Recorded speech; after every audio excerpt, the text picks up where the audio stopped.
Hello मेरे प्यारे बच्चों, कैसे हाल चाल हैं? कैसे हैं आप सभी लोग? जरूर कमेंट करके बताइएगा आप सभी लोग कैसे हैं, क्या चल रहा है आपकी लाइफ में, क्या कुछ नया, क्या मस्ती, क्या खेलकूद, क्या समथिंग इज डिफरेंट, कहीं घूमने गए हैं कि नहीं गए हैं, क्या छुट्टियां कैसे बता रहे हैं? सब लोग मेरे को बताइएगा कमेंट करके। अभी हमारा टॉपिक है कि वो बच्चे जो क्लास 9th को पास आउट करके क्लास 10th में पहुंच गए हैं, उनको कुछ चीज़ें जो है मैं सोच रहा हूँ मैं उनको बता दूँ, क्योंकि ऑब्वियसली वो आपके लिए ज़रूरी हैं। और जैसा कि मैं आपका टीचर हूँ है ना, ऑब्वियसली मैं आपका टीचर हूँ, तो मेरा ये फ़र्ज बनता है कि मैं आपको वो चीज़ें बताऊँ, वो ऐसी छोटी छोटी चीज़ें जो आप लोग मिस कर देते हैं। पहले आप लोग सुनते होंगे ना कि छोटी छोटी मगर मोटी बातें, है ना, तो बस वही मैं आपको आज बताने वाला हूँ, छोटी छोटी मगर मोटी बातें। ऐसी बातें मैं आपको बताऊंगा जिससे आपकी लाइफ एकदम चकाचक हो जाएगी, एकदम चकाचौंध आ जाएगा लाइफ में।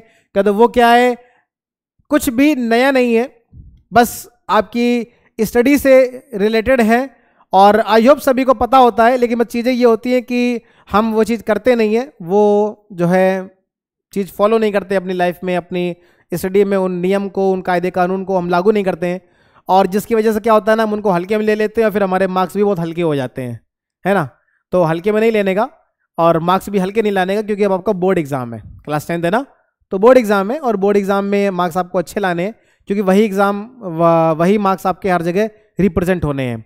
तो कुछ ऐसे सजेशन है, जैसे कि सजेशन क्या है कि मतलब एक छोटी सी चीज़ है कि देखो भाई, क्लास 10th में आपको कुछ ऐसा, देखो सिलेबस तो आपका बढ़ जाएगा, ठीक है ना। तो सबसे पहले तो आप क्या देख लेना, सिलेबस देख लेना।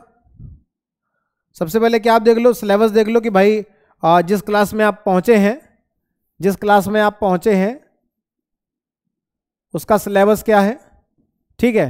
और सिलेबस क्या है और सिलेबस में डिफरेंस क्या है।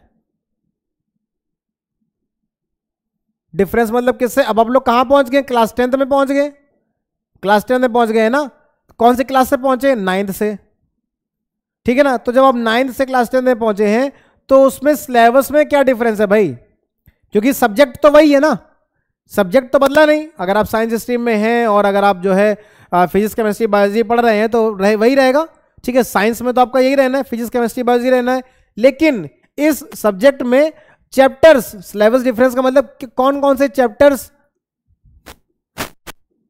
में चेंजमेंट आया है, ठीक है ना। और चैप्टर्स में चेंजमेंट आया है तो क्या वो लेंदी है कि क्या वो हल्का है, मतलब कि कम है ना। 9th में आपका वही चैप्टर, एक चैप्टर कितना बड़ा था, छोटा था या बड़ा था।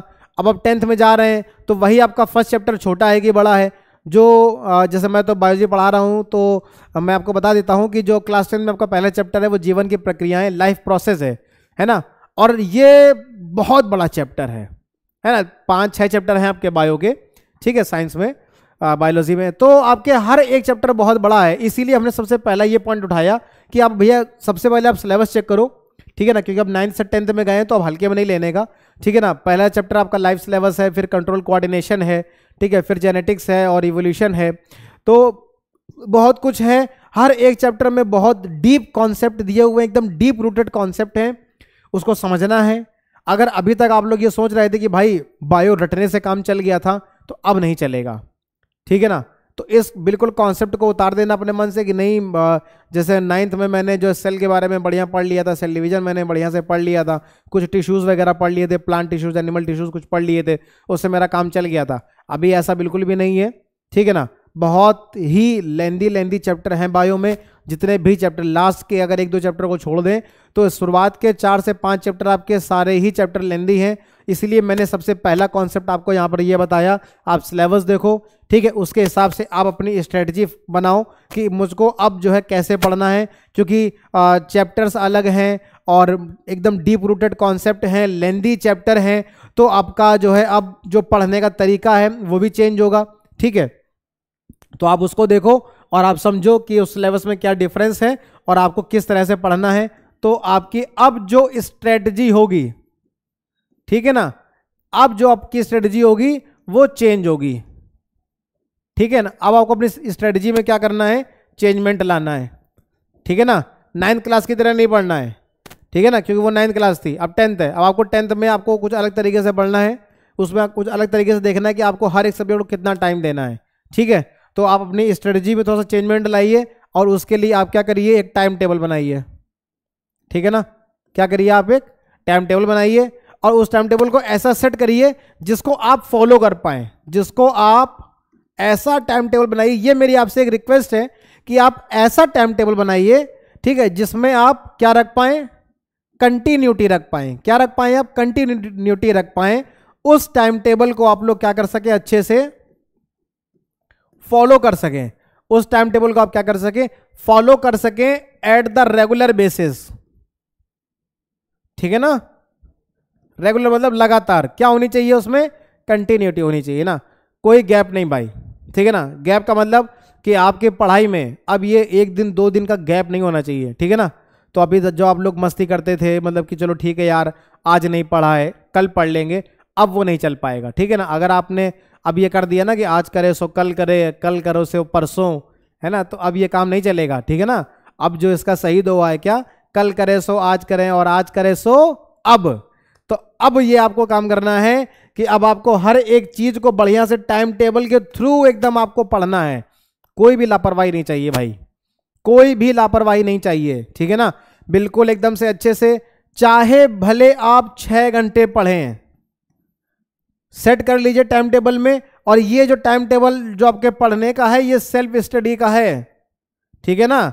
इस 6 घंटे में आपका स्कूल नहीं आना चाहिए, स्कूल की पढ़ाई नहीं आनी चाहिए, आपके कोचिंग की पढ़ाई नहीं आनी चाहिए कि मैंने स्कूल पढ़ लिया, मैंने कोचिंग पढ़ ली तो मेरे 6 घंटे हो गए।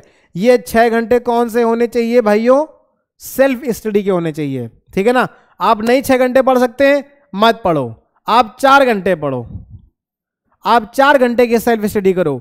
एक एक घंटे के 4 स्लॉट बनाओ, एक एक घंटे के 4 स्लॉट। 1 घंटे मुझे ये पढ़ना है, फिर मैंने 10 मिनट का ब्रेक लिया, फिर 1 घंटे मुझे ये सब्जेक्ट पढ़ना है, फिर मैंने 10 मिनट का ब्रेक लिया, फिर मुझे 1 घंटे ये पढ़ना है। और ये जो 1 घंटा मैंने आपको बोला है ना, ये उनको बोला है जिनको 1.5 घंटे 2 घंटे लगातार पढ़ने में दिक्कत हो रही है।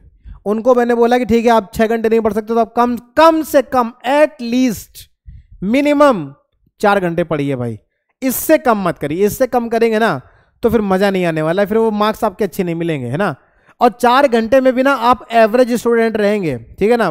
भले आपको जो है लग रहा हो कि यार लो सर कह रहे हैं कि आप एवरेज रहोगे, अगर आप 4 घंटे की सेल्फ स्टडी कर रहे हैं ना तो आप एवरेज स्टूडेंट ही रहेंगे। और अगर आपको एवरेज से बहुत अच्छा बनना है तो फिर आपको यहाँ 4 घंटे से बढ़ा करके 6 घंटे और फिर 6 घंटे से बढ़ा के उसको 8 घंटे करना पड़ेगा, ठीक है। अगर आप शुरुआत में 8 घंटे नहीं पढ़ सकते हैं तो कोई बहुत ज़्यादा टेंशन लेने की जरूरत नहीं है। आप 4 घंटे से शुरुआत करिए, हर एक सब्जेक्ट को 1 घंटे दीजिए। आप 4 घंटे से शुरुआत करिए और फिर जब 1 महीना हो जाएगा, 1.5 महीने हो जाएंगे तो फिर आप इससे 4 घंटे को बढ़ा करके क्या कर दीजिए, 6 घंटे कर दीजिए, ठीक। फिर जब 1 महीना, 1.5 महीने, 2 महीने बीत जाते हैं तो फिर आप 6 घंटे से पढ़ाई को बढ़ा करके कितना कर दीजिए, 8 घंटे कर दीजिए, ठीक है ना। क्योंकि जैसे जैसे आप पढ़ते जाएंगे, जैसे जैसे टाइम बीतता जाएगा, वैसे वैसे आप कोर्स को भी कवर कर रहे हैं, आपका कोर्स भी खत्म हो रहा है, चैप्टर्स भी आपके धीरे धीरे कम हो रहे हैं। जो वो आपने नहीं पढ़े थे वो चैप्टर आपने पढ़ लिए हैं, ठीक है ना। अभी आप मान लो पढ़ाई चालू कर रहे हो तो आज से 3 महीने बाद लगभग आप आधा नहीं तो उससे थोड़ा कम सिलेबस तो आप खत्म कर ही लेंगे। और जब आप अभी से अपने 4 घंटे अपनी पढ़ाई को देंगे तब आज से 3 महीने बाद आप कितना दे पाएंगे, 8 घंटे दे पाएंगे, ठीक है ना। और उस वक्त आपको 8 घंटे जरूरी है, क्योंकि जो आपके स्कूल में, जो आपके कोचिंग में आपको पढ़ाया जा रहा है, जितना भी आप एक्स्ट्रा, जितना भी आप नया पढ़ रहे हैं, उसको रिवाइज करने के लिए, उसको पढ़ने के लिए, उसको समझने के लिए आपको 4 घंटे देने पड़ेंगे, ठीक है ना, हर एक सब्जेक्ट में। और इधर आप जो इतना पीछे आपका जो बैकलॉग होता जा रहा है, जितना आपका पीछे चला गया, जो आप पढ़ चुके हैं, उसको कब रिवाइज करेंगे, उसको फिर आपको इधर इसलिए टाइम बढ़ाना पड़ेगा। इसीलिए बोला 8 घंटे, 4 घंटे प्लस 4 घंटे। 4 घंटे वो जो आपको स्कूल और कोचिंग में पढ़ाया गया है, जो आपको पढ़ना है, जो आप स्कूल में टीचर आपके पढ़ा रहे हैं, कोचिंग में आपके टीचर पढ़ा रहे हैं, उसको आपको पढ़ना है, रिवाइज करना है, उसमें टाइम देना है 4 घंटे वो, और एक्स्ट्रा 4 घंटे वो जो आप पिछला पढ़ चुके हैं उसको रिवाइज करना है। रिवाइज भी तो करना है ना भैया। सबसे मेन और सबसे इंपॉर्टेंट चीज क्या है, revision. Revision is the key of success.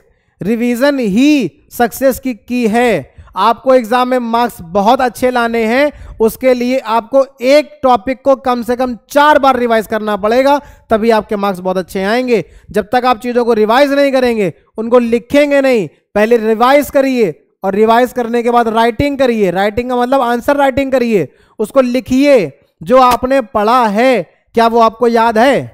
जो आपने पढ़ा है क्या आप उसको लिख सकते हैं? अगर वही कॉन्सेप्ट एग्जाम में आ गया तो क्या आप उसको लिख पाएंगे? उसको पहले घर में प्रैक्टिस करिए। जो आपने पढ़ा है उसको कॉपी बंद करके उसको लिखिए आप अपनी एक रफ कॉपी में कि जो आपने पढ़ा था क्या उसका यही आंसर है, और लिखने के बाद खुद उसको मैच करिए, खुद चेक करिए कि क्या आपने जो याद किया है वही डिट्टो आपने सब लिख लिया है। अगर लिख लिया है इसका मतलब वो कॉन्सेप्ट आपको याद हो गया है, और अब आंसर राइटिंग करने के बाद आप उस कॉन्सेप्ट को कभी नहीं भूलेंगे।